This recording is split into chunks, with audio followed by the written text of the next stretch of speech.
अस्सलाम वालेकुम and welcome back to my channel. कैसे हैं आप सब? सबसे पहले आप सबको मेरी तरफ से बहुत ज़्यादा रात मुबारक हो और सबको मेरी तरफ से एडवांस में मुबारक। उम्मीद है कि आप सब अपने अपने घरों में खुश और आबाद होंगे।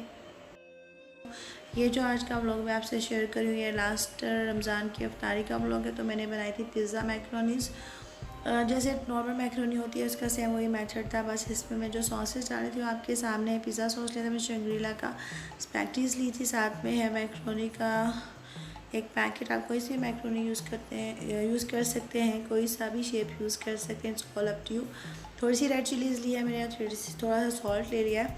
और मेरा स्टिल गला ख़राब है क्योंकि क्लाइमेट एकदम से चेंज हो गया है। जो जहाँ टेम्परेचर 18-19 पे था 2-3 दिन तक, तो फिर उसके बाद फ़ौरन से टेम्परेचर जो सा 38-39 पे चला गया। तो ऐसे ही गर्मी सर्दी की वजह से बहुत ज़्यादा हालत ख़राब हो जाती है। तो यहाँ पे सबसे पहले मैंने ऑनियंस ले लिए, उन्हें मैंने चॉप कर लिया था और थोड़े से कुकिंग ऑयल में मैंने ब्राउन कर लूँगी। और दूसरी तरफ जो मैं समोसे भी बनाई थी, तो आप वो भी वीडियो देख सकते हैं साथ साथ।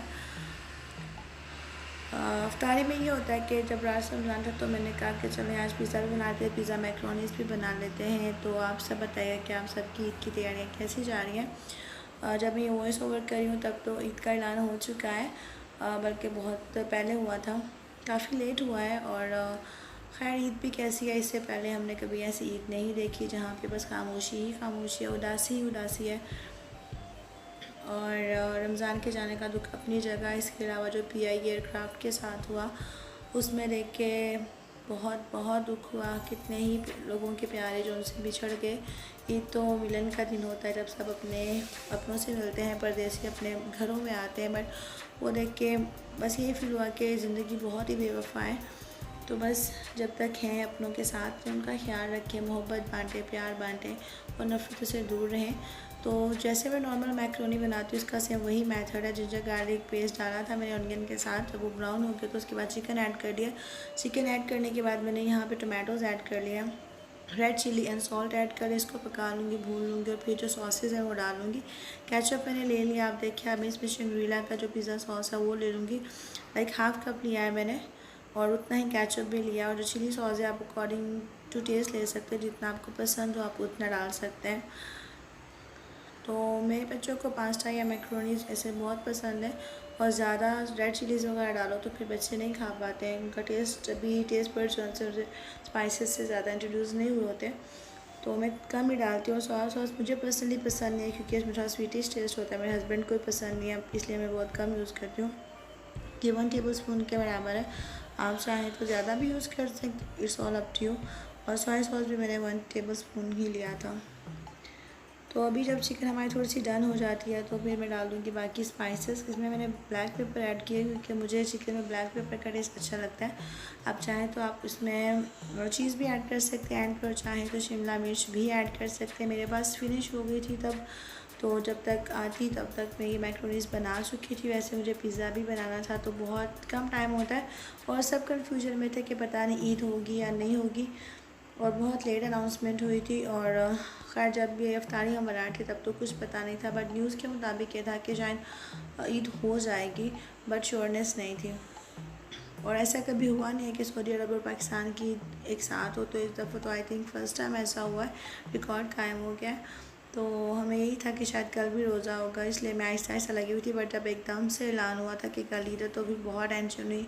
आपको पता है सब चिकन वगैरह में लेके तो आ गई थी, बट एवरीथिंग वाज फ्रोज़न, तो उसको डिफ्रोस्ट करना और सब कुछ प्रिपेयर करना, वो भी छोटे बच्चों के साथ। और ये सऊदी अरब सा तो बिल्कुल माहौल नहीं है कि वहाँ पे सिर्फ गिने चुने लोग ही आते हैं। यहाँ पे कश्मीर में तो हमारे पूरे रिलेटिव्स आएंगे, तो जो भी बनाना है ज़्यादा क्वांटिटी में बनाना है और मेक श्योर करना है कि सबके लिए पूरा भी हो जाए। मेरा फर्स्ट एक्सपीरियंस है यहाँ पे, क्योंकि पहले हम लोग कंबाइंड फैमिली में रहते थे, अभी हम सेपरेटली रहते हैं, तो मुझे कुछ आइडिया नहीं था। इसलिए मैंने ट्राई किया कि 4 रात में मैं जितना बनाऊँ सिंपल बनाऊँ, बट इतना हो कि सबके लिए इनफ हो जाए, घर में बच्चे भी हैं। तो यहाँ पे देखें जी पिज़्ज़ा सॉस बिल्कुल रेडी हो चुका है। और अब दूसरी साइड पे मैंने मैक्रोनीज़ को बॉईल करके उन्हें ठंडे पानी से गुजार लिया था, और मैं थोड़ा सा ऑयल भी डाल लिया था क्योंकि स्पैगेटीज़ है तो उनका ही होता है कि आपस में स्टिक हो जाती है।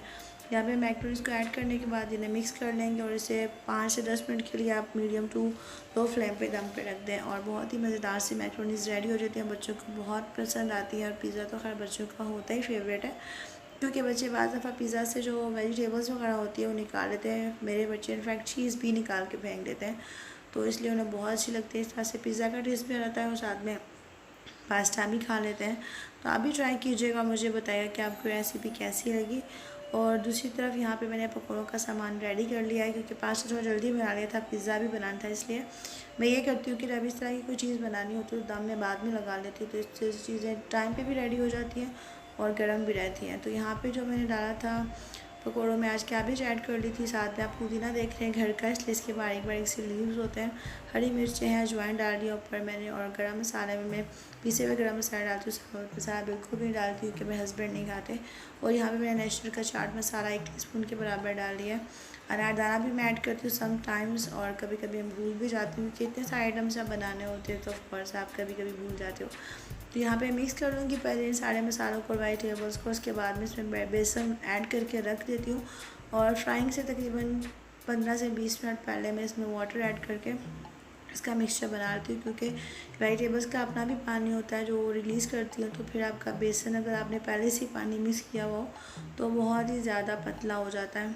तो 1-2 दफ़ा मैंने टाइम से पहले कर लिया था पानी मिक्स, तो मुझे बाद में और बेसन ऐड करना पड़ा था। और ज़्यादा बेसन हो जाए तब भी कुछ ख़ास टेस्ट नहीं आता है, मुझे अच्छा नहीं लगता बहुत ज़्यादा बेसन पकौड़ों में ऐड करना।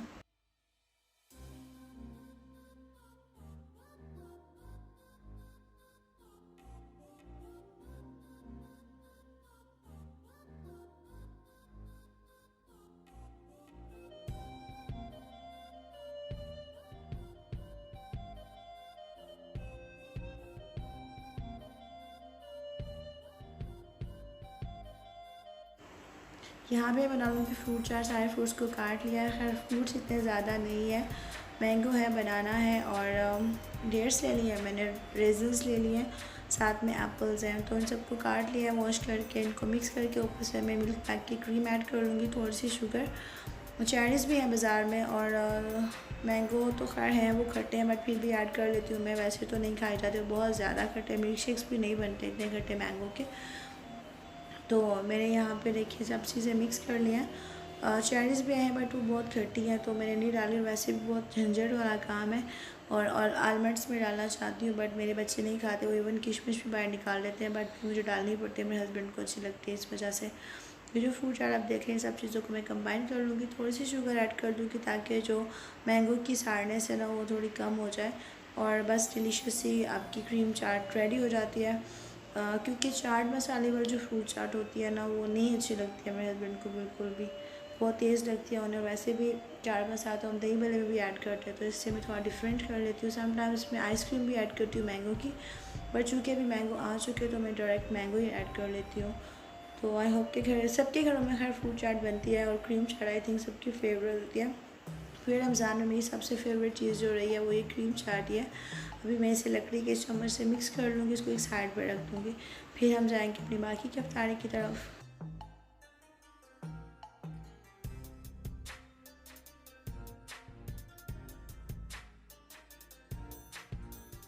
यहाँ पे मैं पकोड़े फ्राई कर रही हूँ। देखिए मुझे इस तरह से पकोड़े अच्छे लगते हैं जिसमें ज़्यादा बेसन नहीं होता और सब चीज़ें आपको अलग अलग नज़र आती हैं।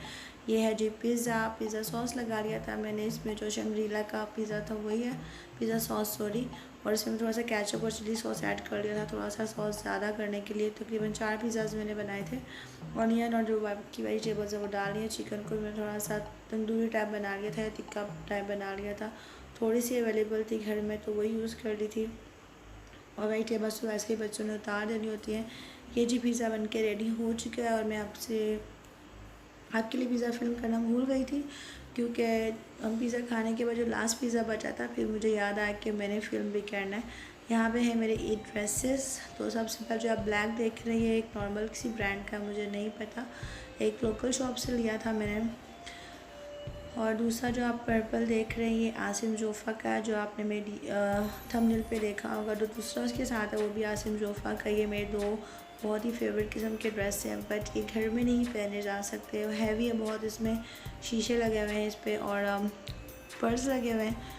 तो जाहिर सी बात है घर पे आप काम करेंगे तो फिर बहुत मुश्किल है। इसका दुपट्टा भी काफ़ी हैवी और इसकी बैक पे भी फुल काम है। ये जो आप देख रहे हैं इसका कलर लाइट सा है, मुझे बहुत अच्छा लगा था ये कलर, और ये ड्रेस भी बहुत मॉडल पे बहुत ज़्यादा अच्छा लग रहा था।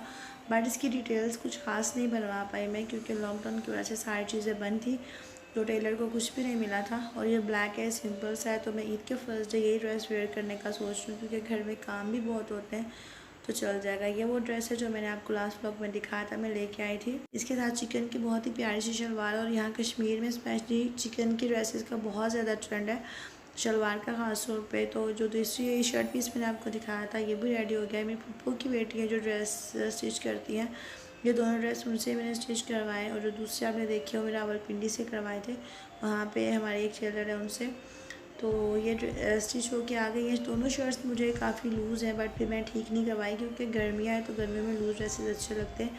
इसके साथ मुझे स्किन कलर का जो चिकन की शलवार थी वो नहीं मिली, इस वजह से मैंने ब्लैक ही कैरी कर लिया। ये जो सैंडल्स हैं, जो फर्स्ट वाली आप देख रहे हैं गोल्डन एंड ब्लैक, मेरी देवरानी ने मुझे ईद पे गिफ्ट की है, ये वो है, और दूसरी दो मैं खुद लेके आई थी। ये जो आप देख रहे हैं कॉपर सी, ये मैं घर पे पहन लूँगी ईजीली। तो थोड़ी बहुत हील वाली है, वो तो खैर घर पे नहीं पहनी जा सकती। तो आज का व्लॉग मैं यही पेंट करती हूँ, उम्मीद है कि आपको पसंद आएगा। मिलते हैं नेक्स्ट व्लॉग में, तब तक के लिए इजाज़त दीजिए, अल्लाह हाफिज़।